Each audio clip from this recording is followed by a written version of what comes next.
Good evening, ladies and gentlemen. We will call the September 6th meeting of the Common Council to order. I am going to ask our clerk to call the roll to determine a quorum. Alderperson Rote. Here.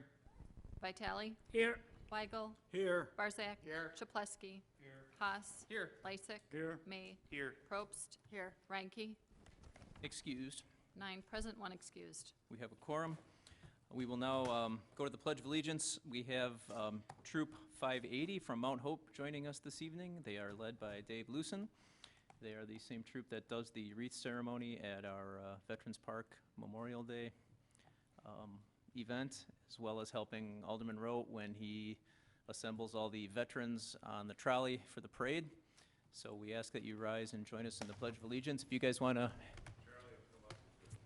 I didn't think you would all come up, but I wasn't sure.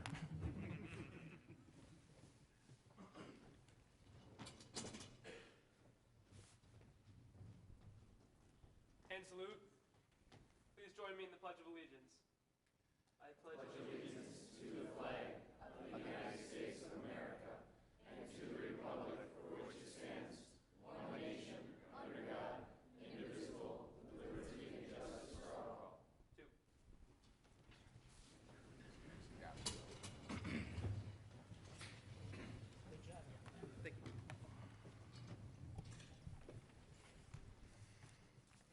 Okay, we will move on to item D on the agendas. We have 3 items up for public hearing this evening. I will ask the clerk to read public hearing number 1.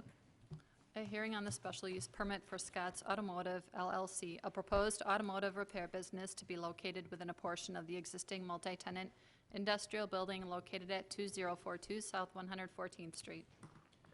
Mr. Scher. Thank you, Mayor. Our first public hearing is for Scott's Automotive on 114th and Rogers. This is just south of the new industrial redevelopment for Vanguard Development, including Ferguson Electric and other multi-tenant industrial uses. The proposed use consists of a 5,000 square foot automotive use, vehicle repair, consisting of just general auto repair types of uses. The property is zoned M1 Manufacturing District, which permits auto repair as a special use. The previous use within this space was also auto repair. So really what's before us tonight is simply an amendment of that special use permit. The former tenant has moved on, Scott's is moving in, and there's just general change to the operating hours, as well as the fact that this business will be open to the public. The hours of operation as stated from 7 a.m. to 6 p.m., Monday through Saturday, up to 4 employees, and there will not be any outdoor storage or commercial vehicles associated with this use. The Plan Commission has reviewed the overall site and landscaping plan. There are some improvements that are being made as part of the new occupancy of auto repair at this property, primarily landscaping improvements along the east property line and also along the west side of the building. And then, as stated, Plan Commission has recommended approval, and there have been no objections to date. Thank you, Mr. Scher. Do we have any questions or comments from the Common Council? Seeing none, do we have any comments or questions from the members of the audience? Okay, seeing none, we will close public hearing number 1, and I believe items 2 and 3 will be taken together. Madam Clerk. A hearing on the special use permit to establish Expert Car Care, a proposed auto repair facility, and a hearing on a transitional use permit to establish a parking lot at 15 Star South 71st Street for Expert Car Care, a proposed auto repair facility, both to be located at 7030 West National Avenue. Mr. Scher. Thank you, Mayor. Again, another auto repair use at 71st and National. This is formerly, it's been vacant for several years, but before its vacancy was also used for vehicle repair type of use. The property, or the use will be contained on 2 properties, twofold, on the corner of 71st and National, as well as a bit north of National on 71st, an existing parking lot. Now the main property with the existing building will consist of, is currently zoned C2 neighborhood commercial. And Auto repair is considered a special use within the neighborhood commercial zoning district. And then the zoning map here shows the existing layout with the commercial zoning along the street frontage of National Avenue. The parking lot, which is zoned RB2, that's a residence district, that will also be used as part of this business within that residential district. The transitional use permit will allow parking lots as an associated type of use with a commercial business in this case. There are a couple criteria. The use, in this case, the transitional use of a parking lot must be within at least 80 feet of the commercial zoning district, which it is. And then secondly, it cannot be used for a separate commercial business enterprise. The parking lot will be solely used for parking of the expert automotive business, and there won't be any other, business activity taking place on that site. Again, the typical uses will be general auto repair. The hours, as indicated, Monday through Saturday from 7:30 a.m. to 7 p.m. And there's also going to be some significant exterior architectural changes to the building. The historic, you can see the current view of what it looks like today. Historically, this was an automotive use dating back to the 1920s. In this case, this photo that we have here is a postcard image of the Seelig Ford dealership with the large showroom glass. The new owner of this property is going to be doing something similar with a large floor-to-ceiling glass storefront along National Avenue, wrapping around the corner somewhat, glass panel garage doors, again, just to sort of captivate that the former look of the Seelig Ford dealership. Plan Commission has also approved the overall site and landscaping plan. The main building on the front of National and 71st pretty much takes up the entire property. However, that back parking lot area will be landscaped along 71st Street. As proposed, they were proposing a smaller landscape area along the frontage of 71st Street. The Plan Commission wanted a little bit wider landscape bed, so they've recommended an expanded landscaping bed as represented here. There'd be a total of 40 parking stalls provided, 23 outside and another 19 within the building. The refuse enclosure area will be here in the corner along the alley. There'll also be a board-on-board fence along the north property line, and then again the landscaping along the street frontage, and then another fence along the alley frontages, which would be feature privacy slats. The Plan Commission again has approved this, subject to Common Council review, and then there have been no objections to date. Thank you, Mr. Scher. Are there any comments or questions from the Common Council on this item? Mayor Devine? Alderman Weigel? Steve, if we go back to the parking lot, Sure. I'm just wondering, is that going to be used for employee parking, or is that going to be vehicles towed there in the middle of the night after a car accident and parked there? I guess I'm concerned of the hours of operation of that parking lot and the nature of the vehicles that would be there. You say there's 19 parking spaces inside the building? Correct. So, I mean, I guess there will be a time where there'll be some vehicles waiting to be serviced, parked outside on that parking lot. That is correct. Yeah, and we'll have the property owners here. We can have him delineate a little better for the council. I'll get back to you with the answer specifically about the delineation and the use of those parking spaces there on that lot. But it's my understanding that they'll be used for some vehicle parking, whether it's a waiting service or after the service, waiting for the customer to pick it up. Yeah, I wouldn't have a problem with cars being after they're serviced, after they've been cleaned up and painted and look Right. really nice. I have a real concern, and again, I could just picture NNS Towing coming there at 4 a.m. after a late night car wreck and just dropping the hook there, and the neighbors having to listen to that and the flashing lights and all that. And that's a real strong concern I have about the parking lot. The building itself, I mean, so if this gets approved, they don't open till all the facade improvements are done, or are we going to let them open and do the facade improvements within 2 years? Because I would have a problem with that possibly also. What I see here is this: if this is going to happen, the neighbors have to get something out of it, and that's a much prettier building on the outside, and that has to be guaranteed. So, Yeah, the exterior of the building is what was represented there, and that is what the owner is actually pursuing bids for the construction of that view that okay. we had represented. So that would be that is done before they open. correct. Okay, thank you. Any other questions or comments from the Common Council?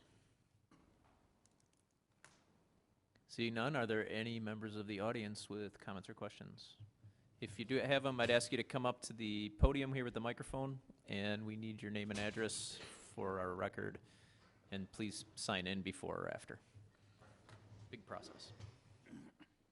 I got two. My name is Jason Mitchell. I live on 2640 South 99th. I travel National Avenue a lot.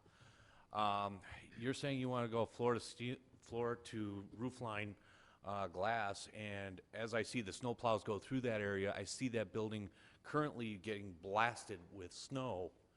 So you're going to be blowing out a bunch of windows, and who's going to be on the hook for the windows then? The taxpayers or the business owner? That would be the responsibility of the property owner. Okay, but you know, it's our city plows doing it. Right. Okay, that's one. The other is that lot that you are talking about, are they adding any additional lighting? Because you are putting up the stockade type fence, or dog ear style fence. You're gonna darken that lot a lot. It's gonna be pretty dark in there, and I don't wanna have extra crime in that area, for the, surrounding homeowners. Steve, can you comment on the lighting in that lot? Sure, yeah, the lighting would be a separate plan that would be presented to staff and then potentially the Plan Commission. At this time, there isn't a lighting plan that's been presented to us. The owner is primarily right now focusing on getting the bids for the construction work that was presented here tonight. The lighting would be a separate component of that. None has been indicated so far in plan, but Okay. Thank you. Does anybody else in the audience have comments or questions? Okay, seeing none, we will close public hearing number 2 and number 3. And we will move on to item E on your agendas, which is citizen participation. This is an opportunity for residents to address the council on any matters of interest to them.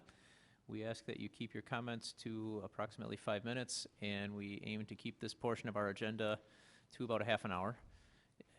Same format. If you have comments or questions or anything to bring to our attention, please come up to the microphone. Give us your name and address. Is there anybody who wishes to address the council under citizen participation this evening? I probably shouldn't turn that off.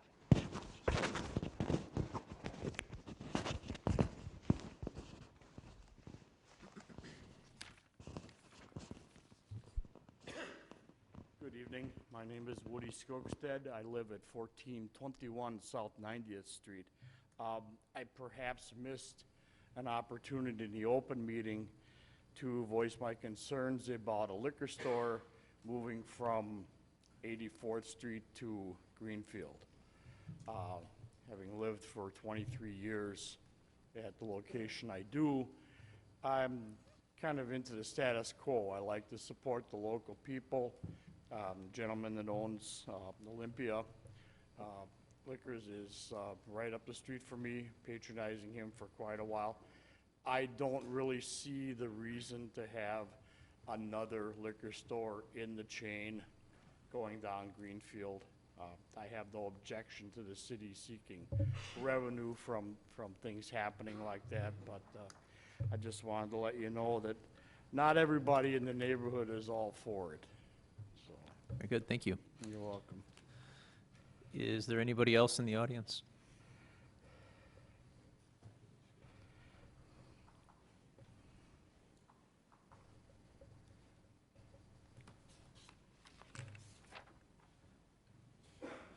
John Vogel, 1362 South 90th Street. We have way too many people walking up and down 90th Street now that are drunk. I don't think we need another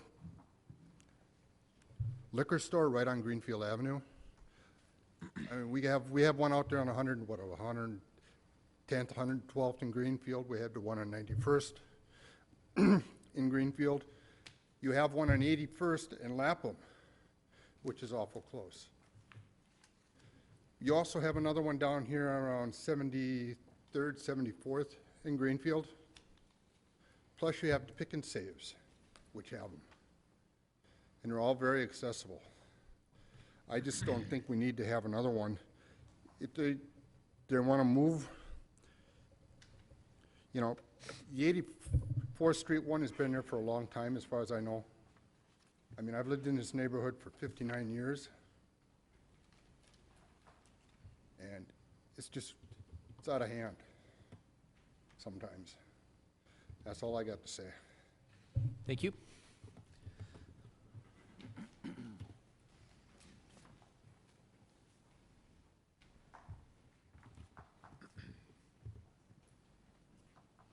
My name's Dale Weddock. I live at 1357 South 90th Street, and I do not approve of the liquor store also coming on to Greenfield. I believe there's too many liquor stores and bars in West Dallas already, and that's all I have to say. Okay, thank you. Does anybody else?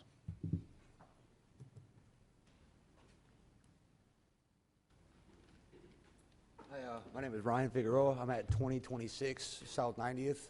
With the amount of, I disapprove of the extra liquor store. The establishments that have been there for the previous 10, 15 plus years, they have a built-up bond with the community, and I feel just another one's just a waste. There's already enough crime, drunken debauchery that occurs, and I'm sick of seeing it. For me, being an up-and-comer, trying to prove something else to the community that us younger generations are not punks, just going to keep on adding on to the problem. Okay, thank you for your comments. Does anybody else? Oh, go ahead.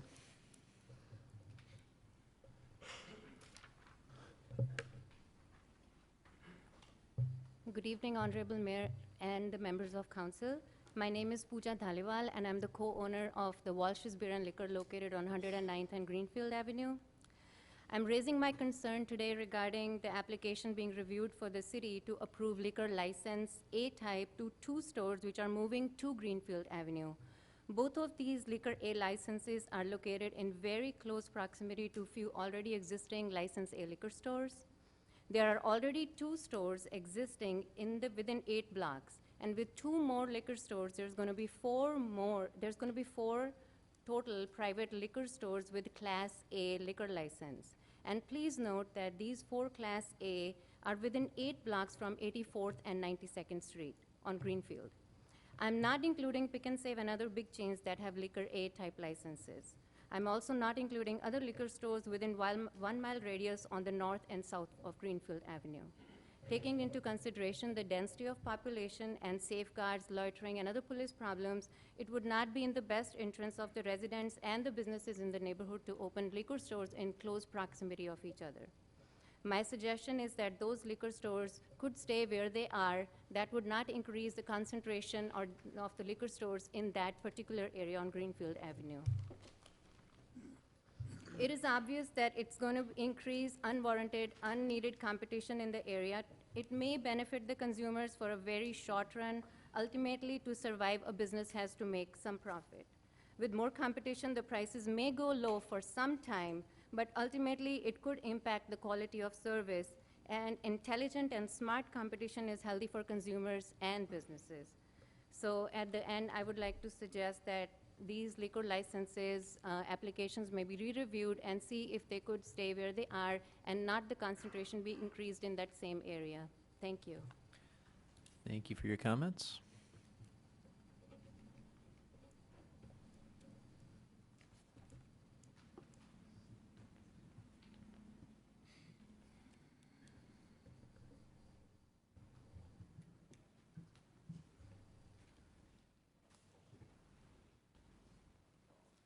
Well, my name's Ron Galaska. I live at 1374 South 91st Street.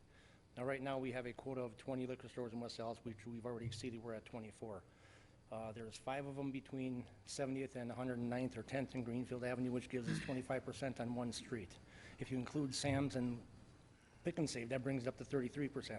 If you put one more, that puts us at about 43% of the liquor stores on Greenfield Avenue.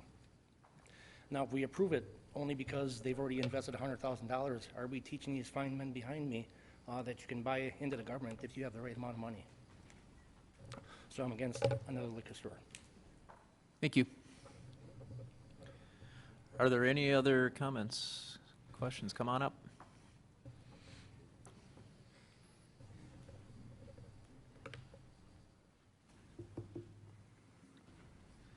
Hi, my name is Jerome Stella, and I live at 1360 South 98th Street.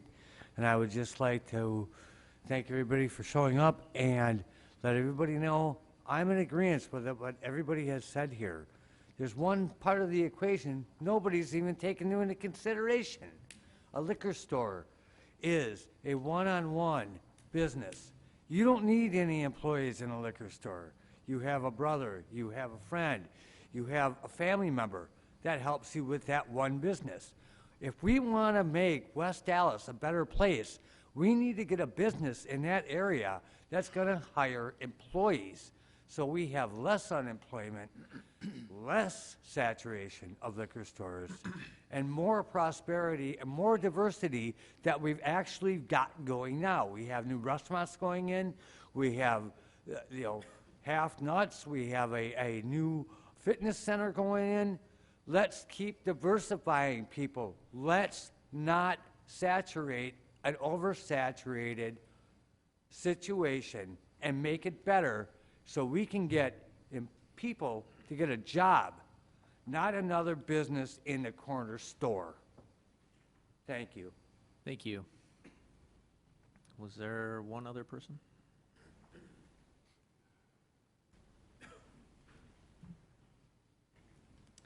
Yes, my name is Amy Wenlin, and I live at 1374 South 91st Street. And I would also like to say that I am against another liquor store going in. I think that there's enough liquor stores, enough people, enough places for people to, buy their liquor, including all the bars and pick and saves and the liquor stores that are already there. Thank you. Thank you.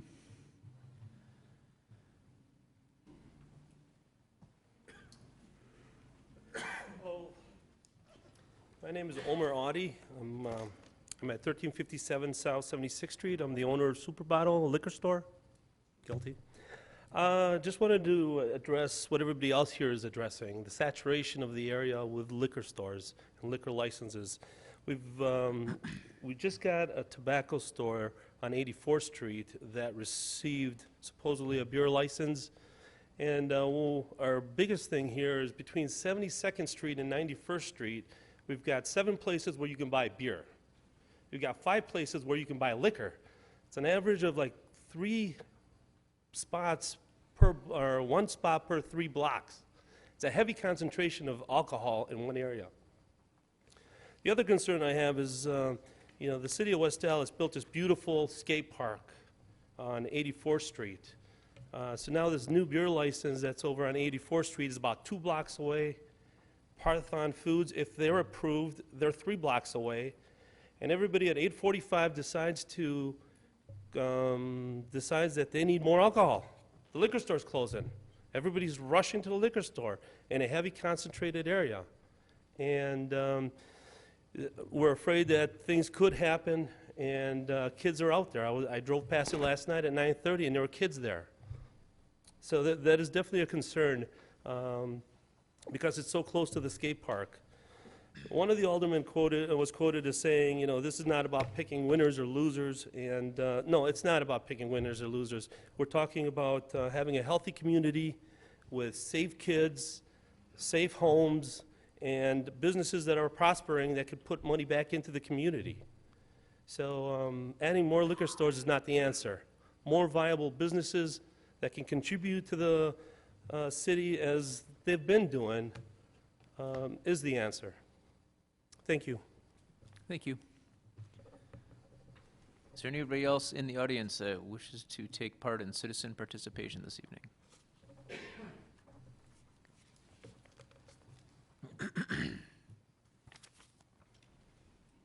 My name is is Dawn Klein.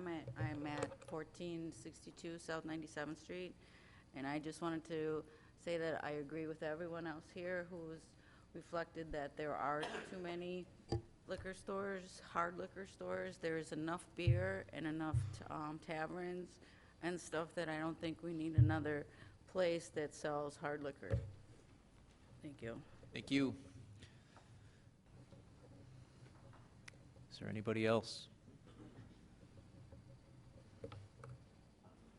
Okay. Seeing none, we will close citizen participation. And we will move on to item F on your agendas, which is the announcement of our standing committees meeting during recess. Those room numbers are listed on page 2 of your agendas. Moving on to item G, the mayor's report. I just have a couple of things coming up. We've actually got some good things coming up.